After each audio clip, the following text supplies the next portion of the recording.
Hello, welcome to another Final Cut Pro 10 quick tip. This time I want to talk about trimming transitions. I have a little demo sequence set up here. I put those colored clips at the start, at the end of the sequence for you in order to see how the length of the timeline reacts to the trimming operations we're going to perform. So let's just check if there's enough handle frames on those two clips. Yeah, it's fine.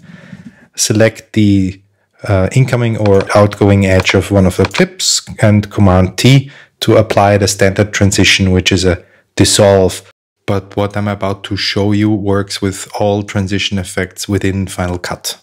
If you want to change the length of a transition, you just come down here to the lower part of the transition symbol and just drag it out to as long as you want.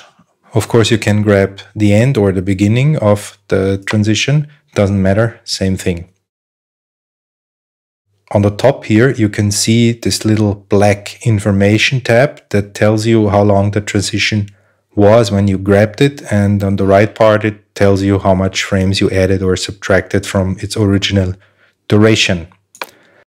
If you hover your mouse pointer over those two white triangles in the middle of the transition symbol, your mouse pointer changes to trim.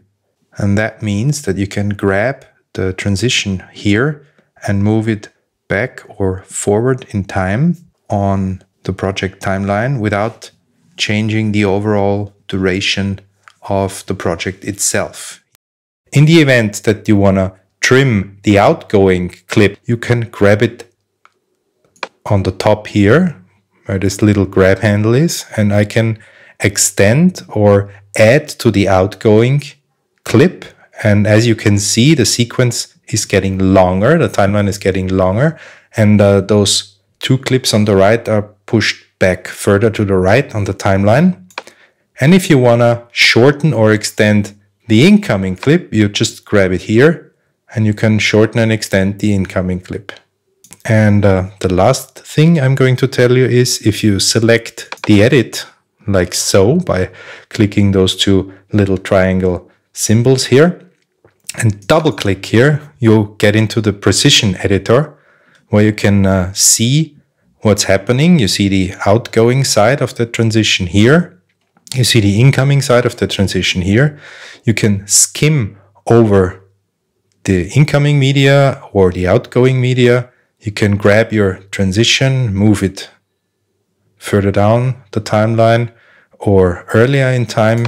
You can make the transition longer or shorter, and you can trim the incoming and the outgoing media like so.